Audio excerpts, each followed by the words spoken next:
Right now, we had a conversation yesterday about drought and corn and ethanol, and people started calling in saying, we're burning our food. But I got other questions for Monte Shaw from Renewable Energy. How you doing, Monte? Well, I think I'm doing okay until you start asking me the questions. I didn't ask you the question. I'm just telling you what the phone calls were yesterday. And you can make those phone calls again, by the way, if you want to talk to Monte directly at 284-1040, 800-469-4295. I do have a question, though, Monte. We got a drought. We got 38% of the crop is essentially destroyed. Another 38% of the crop is good-ish. And I don't know what the middle amount is doing, but it isn't doing very well. And every day that this goes on, it's getting worse. So isn't that your raw material? It is. For the ethanol industry, corn is the product that we bring in and remove the starch from to produce the ethanol. Mm-hmm. So what happens if you don't have any? We shut down. I don't say that flippantly. It's economic reality. In fact, right now, the ethanol industry is operating at the lowest level of production in over 2 years. I think that we're going to see that production continue to drop as the market allocates where the corn goes. And, people will choose hamburgers over the extra non-essential driving, and that's going to drive gasoline use down. It's going to drive ethanol use down, and we're going to have to find a way through it. So have we not discovered a fundamental flaw in the whole ethanol industry? If we get a drought, we lose ethanol. Well, I don't think it's a flaw. It's something that we've dealt with before. We dealt with it in 96. This is obviously the most severe drought we've had since the ethanol industry has made up a significant portion of our gasoline. And, we also have things called oil embargoes or hurricanes off the Gulf or other things that can affect our fuel supply, and we'll have to deal with it. And you do risk management, and you contract corn, and the market will allocate where it goes. Right now, we're seeing that the industry that's pulling back first is us, and that's probably makes sense. There's going to be other times when we have a surplus of corn, and not only will we be able to sell the typical blends like E10, but other higher level blends are going to be very attractive. So we have to kind of ride that commodity roller coaster. So we're shutting down plants. People being put out of work right now? Yeah. In Iowa so far, we've been lucky that we have not had a plant shut down completely. We have had plants dramatically reduce production. But in other states, in all the surrounding states, Indiana, Illinois, Nebraska, and others, we have had plants completely shut down, lay off people. That has a big impact on those local rural communities, and it's something that's tough. At the same time, that when you're in the commodity business, you have to deal with these types of things. I think the industry is in a pretty good position to ride this out. Obviously, no one in any industry wants to see a drought for more than 1 year, but we're going to have a tough year. It's going to have a hard impact on Iowa's economy. And is it going to have an impact on fuel prices? I think so. I think, oil prices are back up. Ethanol was selling just a month ago for $1 a gallon less than gasoline on the wholesale markets. And we're still cheaper than gasoline, but not by much today. And so you're going to see the non-essential use of ethanol back out. You're going to see crude oil go up. One of the things that Iowa State found was that because we supply 10% of the domestic fuel supply now, ethanol really dramatically lowers gasoline prices over $1 a gallon. And if we pull back from that, the reverse will happen. We say if we pull back from that. I mean, if we've got a devastating drought, we are going to pull back from that, aren't we? Well, it's too soon to say. That is certainly one possibility. I'm an optimist. I'd like to think that these weather forecasters can be wrong, and that God will send some rain down, and we can still have about half of a really good crop here, and the rest won't be obliterated, but it's not going to be very good. That doesn't necessarily won't happen. We'll know more in 3 or 4 weeks. But even then, you're going to have corn. Not every, some places here, even in Iowa, have caught rain. I know down where I'm from in southwest Iowa, it's not good, but it's not horrible like it is around here. So we're going to have some corn, and the market will allocate that. Obviously, it's going to go to feed and whatnot. But one thing to remember is, when we produce the ethanol, we're producing feed as well. We just use the starch for the ethanol, all the protein and the oils and the fats that the cows and the chickens and producing animal feed. We're not producing human feed, right? Correct. None of the corn. And this is maybe one fundamental thing to get out there, because even in Iowa, I'm always surprised how many people don't realize this.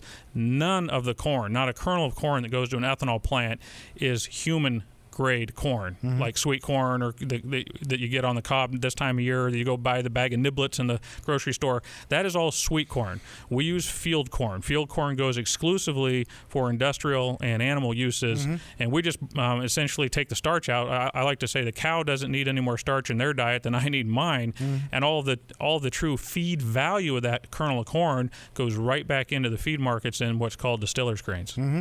Let's grab a call, shall we? Let's go to Mike. Hi, Mike. How you doing today? Hello, Mike. No, Mike's not there. Andrew, see what happened to Mike. Let's go to Roger. Hi, Roger. Hi there. I'm so thankful that you took my call, and actually I've called before with the same info, but this time it's even more pertinent than before. I have a van, a Dodge Caravan. It's 2010. I have a 2008 Prius, and I've carefully run studies of my own using only those fuels, not mixes, but my van is an E10 or E85 capable van, and so I've sampled all the different fuels, and I've studied what the price variance has to be before it's worth it for me to buy E85. In my van, I get 19 with no alcohol gas. I get 17 with E10, and I get 11.5 to 12 with E85. So that difference in fuel price, when he mentioned a moment ago the dollar difference, that's actually where it had to be for me to just barely break even on buying E85 instead of non-alcohol gas. So you're saying if price goes up, it's absolutely not worth you buying it. Monte, let's let Monte come back. Yeah, well, essentially what that would say is that your van on E85 is operating about 39% efficiency, which there's no doubt there's a drop in fuel economy with E85. That's not a surprise. The important thing to understand is it's not the BTUs in the fuel, it's the BTUs that the engine uses. And actually, because of its higher oxygen content, the engines and the FFVs, the flexible fuel vehicles, use more of those BTUs. They're more efficient. So I drive an FFE. You're going to lose I lose about 13 to 15% fuel economy on E85 compared to the E10. So that's if your sole decision to buy E85 is cost per mile, then that's what you're going to want to see if you're in like a Ford or Chevy.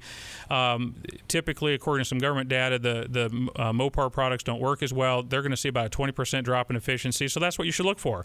And if you like that, buy E85. If you don't, that's fine. Of course, I'm going to buy E85 anyway. I mean, people pay premium prices for premium products. I like a fuel that's 85% Iowa made, that doesn't send dollars to the Middle East, that helps create jobs and economic activity here. So I take other things into my fuel purchase. But if you are strictly on price, then depending on your make and model, you're going to want to see about a 15% savings with E85 for most cars, and then for some of the Chryslers, you're going to want to see a little bit more.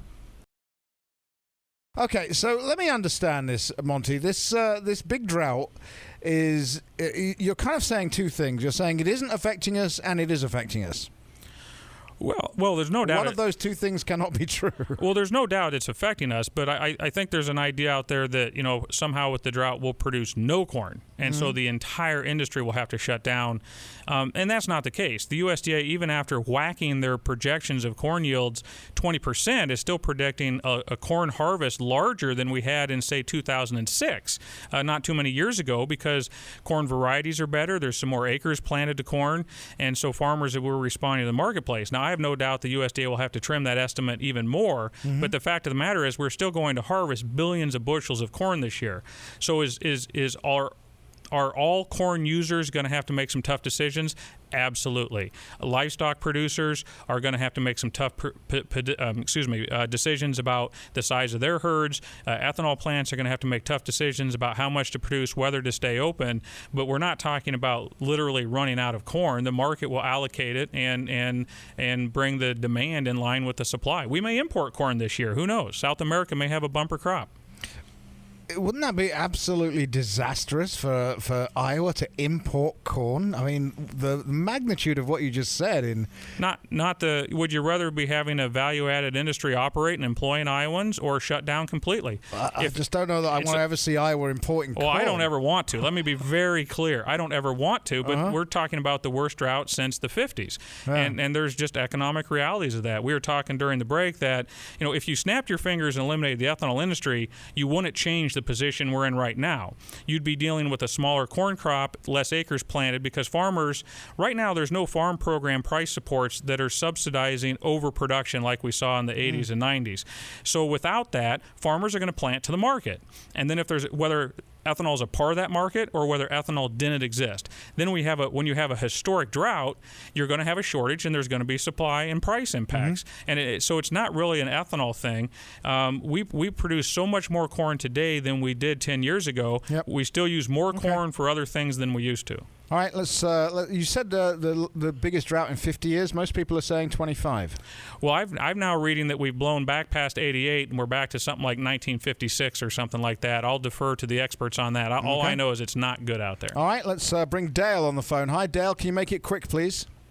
You bet. If it does get to the point where farmers are cutting corn for silage, aren't we able to use the stalks and what is left to still make ethanol rather than just the kernel corn? Good question.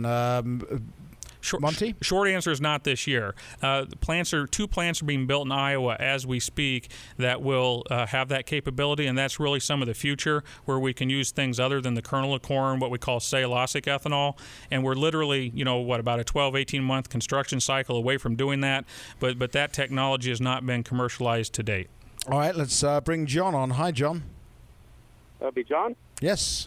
Yes, I was asked Mr. Monte why we couldn't use sorghum. Sorghum is growing for Pelican Ford in Cedar Rapids and Lynn County, thousands of acres. It's much richer, and they make molasses out of it, by the way. And it'd be much better than corn, I would think. Plus, they can harvest it with the green stalk, and that can be for silage. Yeah, we do use grain sorghum in some areas, particularly in the drier areas out in the west and southwest where corn doesn't grow as well. But what you have is how many bushels can you get off the acre? And like I said, we just use the starch out of the corn. So a huge part of the reason farmers grow that corn isn't just to give us the starch for ethanol, but it's the feed value. And where you can grow corn, you're typically going to make a lot more money for that farmer producing the bushels per acre they can with corn, which is much greater than with sorghum. But sorghum's a fine feedstock for ethanol, and we still have a feed product that comes out of sorghum as well. So corn went to the highest price ever. Ever, yep. At what point does it become uneconomical to be producing ethanol? Are we going to see at our gas pumps that regular unleaded is going to be cheaper than mid-grade? We'll have to watch that. I don't think so, because I think the market will allocate that out. What you have to understand, what does that mean? Well, the market's going to decide how much ethanol to produce versus how much to send to other uses, industrial uses, feed uses, and then it's going to also, and here's something people don't understand, ethanol at the blend levels that we buy, E10, E15. Now, E85 is different, but that's a very small market. At the E10, E15 level, ethanol does not replace gasoline. It replaces octane components in gasoline, which cost way more than gasoline. So even when ethanol is slightly more expensive on the wholesale than gasoline, it's still actually reducing the cost of that fuel blend because it's replacing things like isooctane and alkylate and benzene and xylene and all these things that are even more expensive. So we're still not there yet. Could we hit that position? We could. How much longer does this have to go on in the 30 seconds I've got remaining before we've got a real crisis? How much longer can we go? I've just looked at the weather forecast, no rain for 10 days. I grew up on a farm. I like to call myself a farm kid, but I've been off the farm for 20 years. It's bad. It's going to get worse. And how long? I'm not. 10 seconds. I don't know, but I'd like to see rain before I get home tonight. I don't think that's going to happen. No, it's not. And that's when the market will kick in and people will make decisions. Monte Shaw, thank you very much for joining us today. We really do appreciate it. We'll have you back. News Radio 1040 WHO.